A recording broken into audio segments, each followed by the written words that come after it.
ಇವತ್ತು ಅಮ್ಮನವರಿಗೆ ಅಮಾವಾಸ್ಯೆ ಮಾಡೋದಿಲ್ಲ ಸರ್, ನಿತ್ಯ ಇರುತ್ತೆ. ಹಾಗಾಗಿ ಬಂದಂಥ ಭಕ್ತರು ನೇರವಾಗಿ ಅಮ್ಮನವರಿಗೆ ಅಭಿಷೇಕ ಮಾಡೋದು, ಅಮ್ಮನವರು ಆಗಲೇ ಇರೋದ್ರಿಂದ ಎಲ್ಲರಿಗೂ ಇಲ್ಲಿ ಅಭಿಷೇಕ ಮಾಡುವಂಥ ಅವಕಾಶ ಇದೆ.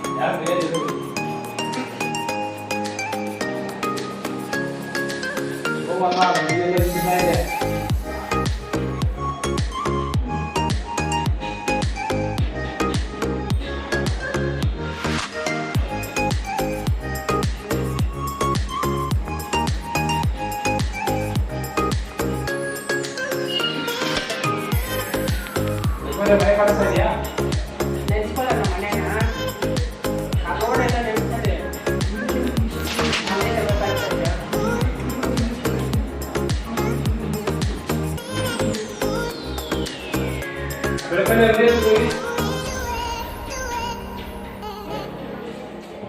ಅವ್ರ ಹೆಸರು ನಾವು 3 ಕಿತ್ತ 4 ಕಿತ್ತ ಕರೀತೀವಿ. ಯಾರು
ಕಾಪುರ ಬಿಡಿಸ್ಕೊಡಿ, ಬಿಡಿಸ್ಕೊಡೋದು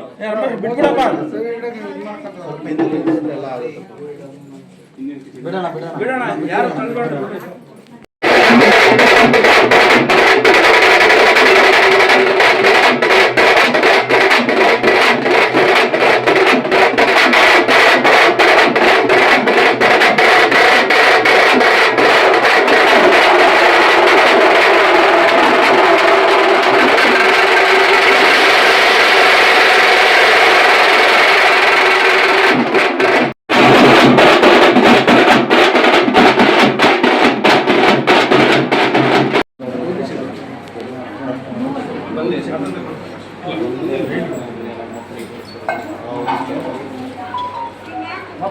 ನನ್ನ ಹೆಸರು ಕಾಂತಿ ಅಂತ ಕಕ್ಕಿನಹಳ್ಳಿ ಯಲಹಂಕದಿಂದ ಬರ್ತಾ ಇದ್ದೀನಿ. ನಾನು ಸುಮಾರು 1 ವರ್ಷ ಆಗ್ತಾಯಿದ್ದೀನಿ ಬರೋಕ್ಕೆ. ಇಲ್ಲಿಗೆ ನಾನು ಬರೋಕ್ಕೆ ಕಾರಣ ಬಂದ್ಬಿಟ್ಟು ನಮ್ಮ ಜೊತೆ ಕೆಲಸ ಮಾಡೋ ಸ್ಟಾಫ್ ಅರ್ಚನಾ ಮಟ್ಟಿಗೆ ಅವರಿಗೆ ಒಂದು 3 ವರ್ಷದಿಂದ ಈ ರೈಟ್ ಸೈಡ್ ಕೈ ಕಾಲು ಬರ್ತಾ ಇದ್ದೀನಿ. ನಾವು ಎಲ್ಲೆಲ್ಲ ಕರ್ಕೊಂಡೋದೆ. ಮತ್ತು ಲಾಸ್ಟ್ ನಾನು ಅಂಗಾಲಮ್ಮನ ಭಕ್ತ ತುಂಬ. ನಾನು ಮಲೆನೂರು ಅಮಾಸೆಗೆ ಮಲೆನೂರು ಇರ್ತಾ ಇದ್ದೆ ತಮಿಳ್ನಾಡಿಗೆ. ಆ ಹುಡುಗಿಗೆ ಮಲೆನೂರು ಕರ್ಕೊಂಡೋದಾಗ ಸುಮಾರು 35-40 ಸಾವಿರ ಕೇಳಿದ್ರು. ಏನೋ ಗಾಲಿ ಮೆಟ್ಕೊಂಡಿದೆ ಬಿಡ್ಸೋಕ್ಕೆ ಇಲ್ಲ. ಅವ್ರು ಸ್ವಲ್ಪ ಹಣಕಾಸು ವ್ಯವಸ್ಥೆ ಇದ್ದಿರೋರು. ಸರಿ ಅವ್ರೇನು ಮಾಡಿದ್ರೆ, ಸರಿ ಬೇಡ ಬಾಮ ಮತ್ತೆ ಇನ್ನೊಂದು ನೆಕ್ಸ್ಟ್ ಟೈಮ್ ನೋಡೋಣ. ಮತ್ತು ಒಂದು ಯೂಟ್ಯೂಬ್ ಚೆಕ್ ಮಾಡ್ತಾ ಇದ್ದಾಗ ಕಾಲಿಕಾ ದೇವಿದು ಸಡನ್ನಾಗಿ ಅದು ವೀಡಿಯೋ ಬಂದಿತ್ತು. ನೋಡ್ಬಿಟ್ಟು ಸಡನ್ನಾಗಿ ನಾನು ಗುರುಜಿಗೆ ಫೋನ್ ಮಾಡಿದೆ. ಗುರುಜಿ ಈ ಥರ ಇದೆ, ಏನು ಮಾಡೋದು? ನಿನ್ನೆ ಮಲೆನೂರು ಗೊತ್ತಾಗಿದ್ದ 35 ಸಾವಿರ ಕೇಳಿದ್ರು, ಏನು ಮಾಡಿದ್ರು ಅಂದಾಗ ಏನು ಎದುರುಬಡಿ ಫಸ್ಟ್ ಕರ್ಕೊಂಬನಿ ಅಂದರು. ನಾನು ಅವ್ರನ್ನ ಬಾಯ್ಬಿಟ್ಟು ಕೇಳಿದೆ, ಅಮೌಂಟ್ ಎಷ್ಟು ಆಗ್ಬೋದು ಗುರುಜಿ ಅಂತ. ನೀವು ದುಡ್ಡಿನ ಬಗ್ಗೆ ಚಿಂತೆ ಮಾಡಬೇಡಿ, ಫಸ್ಟು ಅವ್ರನ್ನ ಕಾಪಾಡೋಣ ಕರ್ಕೊಂಬನಿ ಅಂತ ಅವ್ರು ಫಸ್ಟ್ ಹೇಳಿದ್ದು ಅದೇ ಮಾತು. ಸತ್ಯವಾದ ಮಾತು. ಅವ್ರ ಫೋನಲ್ಲಿ ನಾನು ಯಾರಂತ ಅವ್ರಿಗೆ ಗೊತ್ತಿಲ್ಲ, ಅವ್ರು ಯಾರು ನನಗೆ ಗೊತ್ತಿರಲಿಲ್ಲ. ಆ ಹುಡುಗಿನ ಕರ್ಕೊಂಡ್ಬಂದಾಗ ಒಂದು 10 ನಿಮಿಷ ಅವಳಿಗೆ ಏನು ಗಾಳಿ ಮೆಟ್ಕೊಂಡಿರಲಿಲ್ಲ. ಅವ್ರ ಮಾವ ಬಂದ್ಬಿಟ್ಟು ಕಲ್ಯಾಣಿಯಲ್ಲಿ ನಾಗರಾವನ ಹೊಡೆದಿರಂತೆ. ಅದು ಮುನೇಶ್ವರಂದು ಶಾಪ ಆಯಿತು. ಇದೇ ಜಾಗಕ್ಕೆ ಬಂದು ಅದ್ರ ದೇವಸ್ಥಾನ ಅಲ್ಲಿತ್ತು. ಆ ಮರ ಬಿದ್ದಾಗಿಂದ ಇವಾಗ ಶಿಫ್ಟ್ ಆಗಿರೋ ದೇವಸ್ಥಾನ. ಅಮ್ಮನ ಬಲಗಡೆ ಕುಂತ್ಕೊಂಡು ಕೇಳಿದಾಗ ಬರೀ ತಿರುಶೂಲ ಹಿಡ್ದಾಗ ಬರೀ ಒಂದು 10 ನಿಮಿಷಕ್ಕೆ ಆ ಹುಡುಗಿ ತಿರುಶೂಲ ಹಿಡ್ಕೊಂಡಿದ್ದ ತಕ್ಷಣ ತುಂಬ ಚೆನ್ನಾಗಿ ಇನ್ನೊಂದು ಸ್ವಲ್ಪ ಹೊತ್ತು ಬರ್ಬೋದು, ಇವತ್ತು ಬರ್ತೀನಿ ಅಂತ ಅಂದವ್ರೆ. ಇಲ್ಲಿ ಬಂದು 10 ನಿಮಿಷಕ್ಕೆ ಆರಾಮಾಗಿ ಫಸ್ಟ್ ಬಂದ ತಕ್ಷಣ ಕರ್ಪೂರಕ್ಕೆ ಅವ್ರು ಕಿತ್ತಕ್ಕಾಗಿರಲಿಲ್ಲ ಅವಳಿಗೆ. ಇಲ್ಲಿ ಪೂಜೆ ಮುಗಿಸ್ಕೊಂಡು ಹೊರಡೋದಾಗ ನಾನೇ ಬೇಕಂತ ಟೆಸ್ಟ್ ಮಾಡ್ಬೇಕಂತ ಅಲ್ಲಿ 4-5 ಕಲ್ಲುಗಳನ್ನ ಎಂತ ಕೇಳಿದೆ. ಆರಾಮಾಗಿ ಒಂದೇ ಕೈಲಿ ಎತ್ ಮಾಡಿ ಆಮೇಲೆ ಊಟ ಎಲ್ಲ ಇಲ್ಲೇ ಮಾಡಿ ತುಂಬ ಚೆನ್ನಾಗಿ ಬಂದರು. ಮತ್ತು ಎಲ್ಲ ದೇವಸ್ಥಾನದಲ್ಲಿ ನಾವು ಹೋಗಿದ ತಕ್ಷಣ ಸ್ವಾಮಿಗಳನ್ನ ನೋಡ್ತೀರಿ. ಇಷ್ಟು ಜನ ಇದ್ದಾರೆ, ಇವ್ರು ಮುಂದಿಲ್ಲ ಅಂತ ಇದ್ದೀನಿ. ನಿಜವಾದ ಮಾತು, ಯಾವುದೇ ಸ್ವಾಮೀಜಿ ನೋಡಿದ್ರೆ ಊಟ ಆಯ್ತಾ ಅಂತ ಕೇಳ್ತಾರೆ ಎಲ್ಲ ದೇವಸ್ಥಾನದಲ್ಲಿ. ಇದು ಒಂದು ತಿಳ್ಕೊಳ್ಳಿ, ಎಲ್ಲ ದೇವಸ್ಥಾನದಲ್ಲೂ ಊಟ ಆಯ್ತಾ ಅಂತ ಕೇಳ್ತಾರೆ. ಮೊಟ್ಟ ಮೊದಲ ಬಾರಿಗೆ ಹೊಸಪೇಟೆ ಭಕ್ತರಲ್ಲಿ ಕಾಲಿಕಾ ದೇವಸ್ಥಾನದಲ್ಲಿ ಗುರುಜಿ ಕೇಳೋದೆ ಊಟ ಮಾಡಿ. ಇದು ಎಲ್ರಿಗೂ ಅನುಭವ ಆಗಿದೆ, ನಾನು ಒಬ್ಬನೇ ಅಂತಾರದಲ್ಲ. ಫಸ್ಟು ಬಂದ ತಕ್ಷಣ ದೇವ್ರನ್ನ ಮುಗಿದ್ರ ಪ್ರಸಾದ ತೊಗೊಂಡ್ರೆ ಅದು ಮಾಡಿದ್ರೆ ಇದು ಮಾಡೋದಿಲ್ಲ. ಫಸ್ಟ್ ಕೇಳೋದೆ ನಮ್ಮ ರವಿಕುಮಾರ್ ಸ್ವಾಮಿ ಊಟ ಮಾಡಿ ಅಂತ. ಈ ಥರ ಇದುವರೆಗೂ ಯಾವುದೇ ಕೇಳಲ್ಲ. ಮತ್ತು ಇನ್ನೊಂದು ಏನಂದರೆ, ಅಮ್ಮನ್ನ ಮುಟ್ಟಕ್ಕೆ ಯಾವ ದೇವಸ್ಥಾನದಲ್ಲೂ ಬರಲ್ಲ. ಜಾತಿ ಕೇಳ್ತಾರೆ, ಧರ್ಮ ಕೇಳ್ತಾರೆ, ಇದು ಅದರಲ್ಲೂ ದುಡ್ಡುದು ಒಂಥರ ನೋಡ್ತಾರೆ. ದುಡ್ಡು ಇದ್ದವ್ರು ಬಂದರೆ ಅವನ ಕರ್ಕೊಂಡೋಗಿ ಪಕ್ಕದಲ್ಲಿ ನಿಲ್ಲಿಸ್ತಾರೆ. ದುಡ್ಡು ಇಲ್ಲ, ಆ ಥರ ವಾದ ಭೇದ ಇಲ್ಲ. ಯಾರು ಬಂದರೂ ಅವ್ರ ಸ್ವಂತ ಕೈಯಿಂದ ಅವರೇ ಅಭಿಷೇಕ ಮಾಡ್ತಾರೆ. ಈ ಅವಕಾಶ ಬೇರೆ ಯಾವ ದೇವಸ್ಥಾನದಲ್ಲೂ ನಮ್ಮ ಕೊಟ್ಟಿಲ್ಲ ಇದುವರೆಗೂ. ಮತ್ತು ಪ್ರತಿ ಅಮಾವಾಸ್ಯೆ ಹುಣ್ಣಿಮೆಗೆ ಅಭಿಷೇಕ ಇರುತ್ತೆ. ಎಲ್ಲ ನಾನ್ ವೆಜ್ ಪ್ರಿಯರಿಗೆ ನಾನ್ ವೆಜ್ ಊಟ ಮಾತ್ರ ಡೈಲಿ ಬೆಳಗ್ಗೆ ಸಾಯಂಕಾಲ ಇಲ್ಲ. ಬಂದಂಥ ಭಕ್ತಾದಿಗಳಿಗೆ ಊಟಕ್ಕೆ ಮಾತ್ರ ಯಾವುದೇ ಒಂದು ಕೊರತೆ ಇಲ್ಲ. ಬೆಳಗ್ಗೆ 10 ಗಂಟೆಗೆ ಸ್ಟಾರ್ಟ್ ಆದರೆ ಊಟ ನೈಟ್ ನೀವು ಹೋಗೋರ್ಗೆ ಅದು 1 ಟೈಮು 3 ಟೈಮು 5 ಟೈಮು ಊಟ ಮಾಡೋರ್ಗೆ ಮಾತ್ರ ಊಟ ಇಲ್ಲ ಅನ್ನೋದಿಲ್ಲ. ಪ್ರತಿ ದಿನ ಊಟದ ವ್ಯವಸ್ಥೆ ಇರುತ್ತೆ. ಬಂದವರು ಇದುವರೆಗೂ ಇದು ಕಾಣಿಕೆ ಕೊಡಬೇಕು ಅದು ಕಾಣಿಕೆ ಕೊಡಬೇಕಂತ ಇದುವರೆಗೂ ಕೇಳಿಲ್ಲ. ನಾನು ಬಂದಾಗಿಂದ ನಾನು ಅಮ್ಮನಿಗೆ ಆರಾಟ ತರ್ತೀನಿ ಅಷ್ಟೇ ವಿನಃ ನನ್ನ ಸ್ವಂತ ಕೈಯಿಂದ ಒಂದು 10 ರೂಪಾಯಿ ನಾನು ಈ ದೇವಸ್ಥಾನಕ್ಕೆ ಹಾಕಿಲ್ಲ. ಯಾಕಂದ್ರೆ ನಾನು ಕೇಳೋರಿಲ್ಲ. ಬಂದಾಗ ಅದೇ ದೇವಸ್ಥಾನ ಈ ಥರ ದೇವಸ್ಥಾನ ಎಲ್ಲೂ ಸಿಗಲ್ಲ. ದಯವಿಟ್ಟು ಈ ವಿಡಿಯೋನ ಎಲ್ಲರಿಗೂ ಶೇರ್ ಮಾಡಬೇಕು. ಯಾಕಂದರೆ ಇದು ಯಾವುದೋ ಒಂದು ಸುಳ್ಳು ಮಾತು ಮತ್ತು ಇನ್ನೊಬ್ರು ಹೇಳ್ಕೊಟ್ಟು ಕಟ್ಟಿಕತೆ ಅಲ್ಲ. ನನ್ನ ಜೀವನದಲ್ಲಿ ಅನುಭವ ಆಗಿರೋದು. ನಾನು ಇದು ಕಮ್ಮಿಯಾಗಿ 35 ಸಲ ಬರ್ತಾ ಇದ್ದೀನಿ. ಈ 1 ವರ್ಷದಲ್ಲಿ ನನಗೆ ಅಷ್ಟು ನಂಬಿಕೆ ಬಂದಿದೆ. ದಯವಿಟ್ಟು ಬಂದರೆ ನೀವು ಮನಸ್ಸಲ್ಲಿ ನಮ್ಮ ಬಂದರೆ ನಿಮಗೆಲ್ಲ ಒಳ್ಳೆಯದು. ಆ ತಾಯಿ ಆಶೀರ್ವಾದ ಸರ್, ಈಗ ಅಭಿಷೇಕ ಮಾಡ್ತಿದ್ದಾರೆ ಅಲ್ವಾ? ಅಭಿಷೇಕಕ್ಕೆ ಏನಾದ್ರು ಅಮೌಂಟ್ ಕೊಡಬೇಕಲ್ಲ? ಇಲ್ಲ ಬಂದವರು ನೀವು ನಮ್ಮಂತೆಲ್ಲ ಪ್ರತಿಯೊಬ್ಬರನ್ನ ನೀವು ಯಾರಿದ್ದಾರೆ ಅವ್ರು ಬಂದು ನೋಡ್ಬೋದು. ಇವ್ರು ಯಾರನ್ನೂ 1 ರೂಪಾಯಿ ಇಸ್ಕೊಂಡಿಲ್ಲ. ಯಾರು ಅದು ಒಂದು ವಿಷಯ ಈ ದೇವಸ್ಥಾನದಲ್ಲಿ ಇಲ್ಲ. ದುಡ್ಡು ನೀವು ಕೊಡಬೇಕು, ಇಷ್ಟು ತರಬೇಕು, ಇದಕ್ಕಿಷ್ಟು ಒಳಗೆ ಬರೋಕ್ಕೆ ಇಷ್ಟು, ನಿಮ್ಮೆ ನೋಡೋಕೆ ಇಷ್ಟು, ತೆಂಗಿನಕಾಯಿ ಹೊಡೆಯೋಕ್ಕೆ ಆ ಒಂದು ಇಲ್ಲ. ನೀವು ಬಂದವರು ಭಕ್ತಾದಿಗಳ ನೀವೇ ಪೂಜೆ ಮಾಡ್ಕೊಂಡೋಗಿ ನೀವೇ ಪೂಜೆ ಮಾಡೋದು. ದುಡ್ಡಿನ ವಿಷಯ ಮಾತ್ರ ಇಲ್ಲಿ ಯಾವುದೂ ಇಲ್ಲ. ಅದು ಯಾರನ್ನ ಹೇಳಿದ್ರೆ ಅದು ಸುಮ್ಮನೆ ಬೇಕಾಬಿಟ್ಟಿಯಾಗಿ ಹೇಳೋದು ಅಷ್ಟೇ. ಯಾಕಂದ್ರೆ ನಾನು 35 ಸರಿ ನಾನು ಅಂತ ಇದ್ದೀನಿ. 30-35 ಸರಿ ಎಕ್ಸಾಕ್ಟ್ಲಿ ಗೊತ್ತಿಲ್ಲ. ಇದುವರೆಗೂ ನಾನು 1 ರೂಪಾಯಿ ಕೊಟ್ಟು ಯಾವುದೇ ಕೆಲಸ ಇದು ಮಾಡ್ತಾ ಇಲ್ಲ, ಯಾವುದು ಮಾಡಿಸ್ಕೊತಾ ಇಲ್ಲ. ಸರ್, ಇದು ತ್ರಿಶೂಲ ಪವಾಡ ಅಂತ ಫೇಮಸ್ ಆಗಿದೆ. ಈ ಪವಾಡ ಬಗ್ಗೆ ಏನು ಹೇಳ್ತೀರಾ ಸರ್? ನಾನು ನಂಬದೇ ಇರೋದು, ನನಗೆ ಇನ್ನೂ ಬೆಳಕು ಬಂದಿಲ್ಲ. ಅದನ್ನೇ ಅಂತಾರೆ ಫುಲ್ ನಂಬಿಕೆ ಇದ್ದರೆ ಬೆಳಕು ಬಂದೇ ಬರುತ್ತೆ ಅಂತ. ನನಗೆ ಬಂದಿಲ್ಲ. ಆದರೆ ತುಂಬ ಪವಾಡ ನನ್ನ ಕನ್ನಡದೊಳಗೆ ನಾನು ಕಮ್ಮಿ ಅಂದರು ಎದುರುಗಡೆ ಇದ್ದಾರೆ. ಒಂದು 40-45 ಜನ ಕರ್ಕೊಂಡ್ಬಂದಿದ್ದೀನಿ. ಅದ್ರಲ್ಲಿ 35-37 ಜನ ಸಕ್ಸಸ್ ಆಗಿದೆ. ಯಾರೂ ಇಲ್ಲಿಂದ ಹೋಗಿಲ್ಲ. ನೋಡಿ ಇಲ್ಲೇ ಇದ್ದಾರೆ ಎದುರುಗಡೆ. ರಾಜಣ್ಣ ಅಂತಿದ್ದಾರೆ, ನಮ್ಮ ಅಜಿತ್ ಅಂತಿದ್ದಾರೆ, ಎಲ್ಲರೂ ಇದ್ದಾರೆ. ಇವತ್ತೆಲ್ಲ ಬಂದಿದ್ದಾರೆ. ಟಿ ಗಾಡಿ ಮಾಡ್ಕೊಂಡು ಬಂದಿದ್ದೀವಿ ನಾವು. ಇದುವರೆಗೂ ಯಾರಿಗೂ ಫೇಲ್ಯೂರ್ ಆಗಿಲ್ಲ. ಇನ್ನೊಂದು ನಮ್ಮ ದಿಶಾ ಅಂತ ಹುಡುಗಿ ಇದೆ. ಆ ಹುಡುಗಿನ ಕರ್ಕೊಂಡ್ಬಂದ್ರಿ. ಇವತ್ತಂತ ಅವಳು ಇಲ್ಲಿಗಂದರೆ ಎದ್ದು ಬಿದ್ದು ಓಡ್ಬಿಡ್ತಾರೆ. ಯಾಕಂದರೆ ಮೈ ಮೇಲೆ 2 ಗಾಲಿ ಸೇರ್ಕೊಂಡಿತ್ತು. ಆ ಹುಡುಗಿ ಕೈಯಲ್ಲಿ ನಡೆಯೋಕ್ಕಾಗ್ತಾ ಇದ್ದಿಲ್ಲ. ಅವ್ರ ಹುಡುಗಿ ಮೇಲೆ 2, ಅವ್ರ ಅಮ್ಮನ ಮೇಲೆ 3 ಗಾಲಿ ಎಲ್ಲೇ ತಗ್ಸಿರಿ. ಅದಕ್ಕೆ ದುಡ್ಡಿನ ವ್ಯವಸ್ಥೆ ಆಗಿರಲಿಲ್ಲ. ಯಾಕಂದರೆ ಅವರು ದುಡ್ಡು ಕಮ್ಮಿ ಇರೋದು. ಎಲ್ಲದಕ್ಕೂ ಗುರುಜಿ ಸಪೋರ್ಟ್ ಮಾಡ್ತಾರೆ. ಬೇರೆ ಎಲ್ಲೂ ನಡೆದಿಲ್ಲ ಸರ್. ಇಲ್ಲಿ ನಡೆಯೋ ಪವಾಡ ಬೇರೆ ಎಲ್ಲೂ ನಡೆದಿಲ್ಲ ನಾನು ನೋಡಿದೆ. ಸರ್, ಇವಾಗ ನೀವು ಹೇಳಿದ್ರಿ ಬರುವಂಥ ಭಕ್ತಾದಿಗಳಿಗೆ ಪ್ರಸಾದ ಸ್ವೀಕರಿಸಿ ಅಂತ ಗುರುಗಳು ಹೇಳ್ತಾರೆ ಅಂತ. ಅದಕ್ಕೇನಾದರೂ ಫಂಡ್ ಏನಾದ್ರು ಕೊಡ್ಬೇಕಾ ಸರ್? ಇಲ್ಲ ನಾನು ಅಂತ ಇದ್ದೀನಲ್ಲ, A to Z ನೀವು ಕರ್ಪೂರದಿಂದ ಹಿಡ್ದು ಕುಂಬಳಕಾಯಿ ಹೊಡಿವರೆಗೂ ನೀವು 1 ರೂಪಾಯಿ ಕೊಡಬೇಕಾಗಿಲ್ಲ, ಎಲ್ಲ ದೇವಸ್ಥಾನದವ್ರು ಮಾಡ್ತಾ ಇದ್ದಾರೆ. ನಮಗೆ ಬೇಕಾಗಿರೋದು ನಂಬಿಕೆ, ಭಕ್ತಿ ಅಮ್ಮನ ಮೇಲೆ ಇರಬೇಕು, ನಂಬಿಕೆ ನಮ್ಮ ಮೇಲೆ ಇರಬೇಕು, ನಾವು ಮಾಡ್ತೀರಿ ಅಂತ. ಇದು 2 ಇದ್ರೆ ಸಾಕು ಈ ದೇವಸ್ಥಾನ. ಇನ್ನು ಯಾವುದೇ ದುಡ್ಡಿನ ಅವಶ್ಯಕತೆ ಬೇಕಿಲ್ಲ. ಎಷ್ಟು ಜನಕ್ಕೆ ಅನಾರ್ಪಣೆ ಮಾಡೋದು ಸರ್ ಲೆಕ್ಕ ಇಲ್ಲ. ಬಂದವ್ರು ಪ್ರತಿಯೊಬ್ಬರು ಯಾರು ಒಬ್ಬರು ಊಟ ಇಲ್ಲ ಅಂತ ಹೋಗಿಲ್ಲ. ಊಟ ಮಿಕ್ಕಿರೋದು ಯಾಕಂದ್ರೆ ಲೆಕ್ಕ ಇಲ್ಲ. ನಾನು ನೋಡ್ತಾ ನಾನು ಎಷ್ಟು ಜನ ಬಂದಿದ್ದೀನಿ ಅಷ್ಟೇ ನೋಡಿದ್ದೀನಿ, ಲೆಕ್ಕ ಅಂತ ಇಲ್ಲ. ಬಂದವರು ಯಾರು ಹೊಟ್ಟೆ ಹಸ್ಕೊಂಡು ಹೋಗಿಲ್ಲ. ಸರ್ ಇಲ್ಲಿ ದೂರದಿಂದ ಬರುವಂಥ ಭಕ್ತಾದಿಗಳು ಉಳ್ಕೊಳ್ಳುವಂಥ ಅವಕಾಶ ಏನಾಗುತ್ತೆ ಸರ್? ಖಂಡಿತ ಇದೆ. ಯಾಕೆ ಎಷ್ಟೋ ಜನ ಇದ್ದಾರೆ, ಆಂಧ್ರದಿಂದ ಬಂದಿದ್ದಾರೆ, ಆಸಾಮಿಂದ ಬಂದು ನಾನು ನೋಡಿದಂಗೆ ಆಸಾಮಿಂದ ಬಂದಿದ್ದಾರೆ, ಮಂಗಳೂರಿಂದ ಬಂದಿದ್ದಾರೆ, ಬಂದು ಆರಾಮಾಗಿ ಇಲ್ಲೇ ಮಲಗಿರ್ತಾರೆ. ನೈಟ್ ಗುರುಜಿ ಅದು 1 ರೌಂಡ್ಸ್ ಬೇರೆ ಹೊಡಿತಾರೆ. ಅವ್ರಿಗೆ ಏನೋ ಇಲ್ಲಿಂದ ನೈಟಲ್ಲೂ 1 ರೌಂಡ್ಸ್ ಬಂದು ಅದು ವೀಡಿಯೋ ಎಲ್ಲ ಬಂದಿದೆ ನನ್ನ ನೈಟ್ ರೌಂಡ್ಸ್ ಮಾಡೋದು, ಅದನ್ನು ನಾವೆಲ್ಲ ನೋಡಿದ್ದೀವಿ. ಅದ್ರದ್ದು ಯಾವುದೇ ಭಯ ಯಾರಿಗೂ ಬೇಕಾಗಿಲ್ಲ. ಆರಾಮಾಗಿ ಬಂದು ಅದಕ್ಕೂ ಯಾವುದೂ ಫೀಸ್ ಇಲ್ಲ. ಮತ್ತು ಅದನ್ನೇ ಕೇಳಬೇಡಿ, ಅದಕ್ಕೂ ಯಾವುದೇ ದುಡ್ಡಿಲ್ಲ. ಸರ್ ಈಗ ರಾತ್ರಿ ಗುರುಗಳು ಬಂದು ಭಕ್ತಾದಿಗಳು ಬಂದು ಉಳ್ಕೊಂತಾರೆ, ಗುರುಗಳು ಬಂದು ನೋಡ್ತಾರೆ, ಅವ್ರ ಊಟ ಎಲ್ಲ ಹೇಗೆ ಸರ್? ರಾತ್ರಿ ಬೆಳಿಗ್ಗೆ ಟಿಫನ್ನು ಪ್ರತಿದಿನ ಅದೇ ಅಂತ ಏನಿಲ್ಲ, ಒಂದೇ ಕಡೆಗೆ ಆಗೋದು. ಅವ್ರು ಸಪ್ರೇಟ್ ಇವರು ಸಪ್ರೇಟ್ ಅಡುಗೆ ಆಗ್ತಾ ಇಲ್ಲ. ನಾನು ನೋಡ್ದಂಗೆ ಪ್ರತಿದಿನ ಅವರಿದೆ. ಮತ್ತು ಏನೋ ಜನ ಜಾಸ್ತಿ ಇದ್ದಾಗ ಕಂಟ್ರೋಲ್ ಮಾಡೋಕ್ಕಾಗದೇ ಇದ್ದ ಪಕ್ಷದಲ್ಲಿ ಇಲ್ಲಿರೋರು ಬರ್ತಾರೆ ವಿನಃ, ಜನ ಕಮ್ಮಿ ಇದ್ದಾಗ ಡೈರೆಕ್ಟ್ ಅವರೇ ಹೋಗಿ ಅವ್ರಿಗೆ ಎಷ್ಟು ಬೇಕೋ ಅವ್ರು ಹಾಕೊಂಡು ತಿನ್ನೋದು. ಇನ್ನೊಬ್ರು ಬಂದು ನೀನು ಇಷ್ಟೇ ಹಾಕ್ಕೊಬೇಕು, ನಿನ್ಗೆ ಇದೇ ಕೊಡ್ತೀವಿ, ಅದಿಲ್ಲ. ನಿಮ್ಮ ಇಷ್ಟ. ನಾನ್ ವೆಜ್ ಇರುತ್ತೆ, ವೆಜ್ ಇರುತ್ತೆ. ಯಾಕಂದ್ರೆ ಕೆಲವರು ನಾನ್ ವೆಜ್ ತಿನ್ನಲ್ಲ. ನಾನ್ ವೆಜ್ ತಿಂದಿರೋರಿಗೆ ವೆಜ್ ಇದೆ, ಸಾಂಬಾರು ಮಾಡಿಕ್ಕಿರ್ತಾರೆ. ನಾನ್ ವೆಜ್ ನಾನು ತಿಂತೀನಿ ಅಂದರೆ ನಾನ್ ವೆಜ್ ಸಪ್ರೇಟ್ ಆಗಿದೆ. ನೀನು ಇಷ್ಟೇ ಹಾಕ್ಕೊಬೇಕು ಅಷ್ಟೇ ಹಾಕೊಂಡು ಇದುವರೆಗೂ ನಾನು ಕೇಳ್ಬೇಕಿದೆ. ಸರ್ ನಿಮ್ಮ ಹೆಸರು ಎಲ್ಲಿಂದ ಬಂದಿದ್ದೀರಿ? ನಾನು ಕಾರ್ತಿಕ್, ಯಲಹಂಕ ಕಟ್ಟಿಗೆ.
ಕೈ ಬಿಡು ನಿಂದು ನಾನು ಬಿಡ್ತೀನಿ ಬಿಸ್ತೀನಿ ಇವತ್ತ ನಮ್ಮನ್ನ ಬಂದಾಳೆ ಬಿಚ್ಚೆ ಬಿಡಿಲ್ಲ ಬಿಚ್ಚಿದ್ನಮ್ಮ ಸೈಡ್ ಕೊಡಿ ಎಲ್ಲ ಸೈಡ್ ಕೊಡಿ ಹಾಗೆ ಮಧ್ಯ ದಾರಿ ಬಿಡ್ರಿ ನಮ್ಮನ್ನ ದಾರಿ ಬಿಡ್ರಿ ತುಂಬನೆ ಬಂದಾಳೆ ನಮ್ಮನ್ನ ದಾರಿ ಬಿಡ್ರಿ ಬಿಟ್ಟಿದ್ದೀನಮ್ಮ ಅಲ್ಲಿಗೆ ಕರಿಯಪ್ಪ ಒಳಗಡೆ ಒಂದು ನಿಮಿಷ ತಮ್ಮೆ ಕರಿ ತಮ್ಮೆ ನಮ್ಮನ್ನ ತುಂಬಾ ಹೊಡಿಯುತ್ತೆ ನಮ್ಮನ್ನ ಯಾರು ಏನು ಮಾಡಕ್ಕಾಗಲ್ಲ ನಮ್ಮನ್ನ ಯಾರು ಏನು ಮಾಡಕ್ಕಾಗಲ್ಲ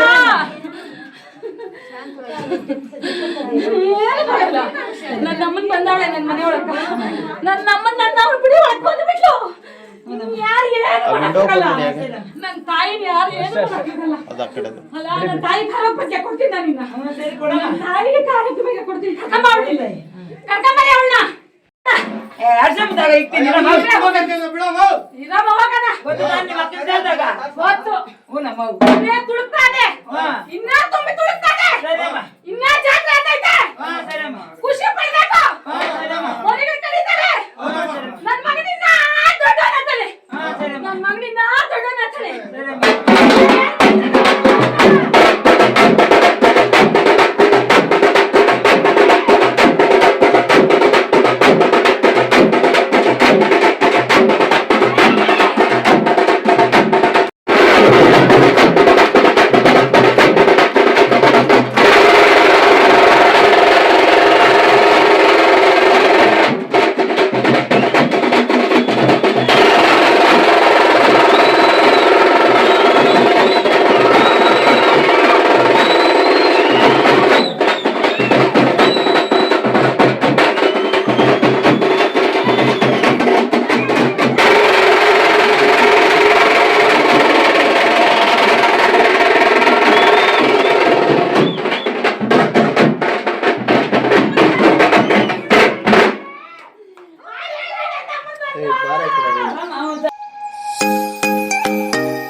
ಏನ್ ನಿಮ್ಮ ಹೆಸರು?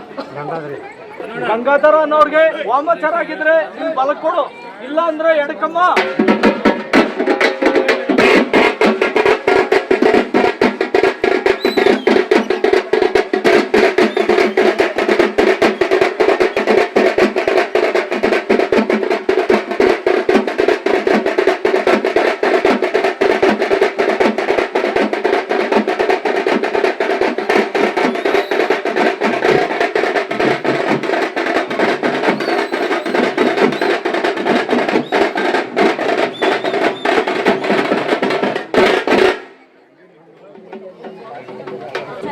ಅರ್ಚನವರು ವಾಮಾಚಾರ ಪ್ರಯೋಗ ಇಲ್ಲಿ ರೆಡಿ ಮಾಡ್ಕೊಂತೀನಿ, ಮೇಲಾಗುತ್ತೆ, ಏನು ತೊಂದರೆ ಇಲ್ದಿರ ರೆಡಿ ಆಗ್ತಾರೆ ಅಂದ್ರೆ ನಿಮ್ಮ ಬಲಗಡೆ ಅಮ್ಮ, ಇಲ್ಲ ಅಂದ್ರೆ ಎಡಗಡೆ.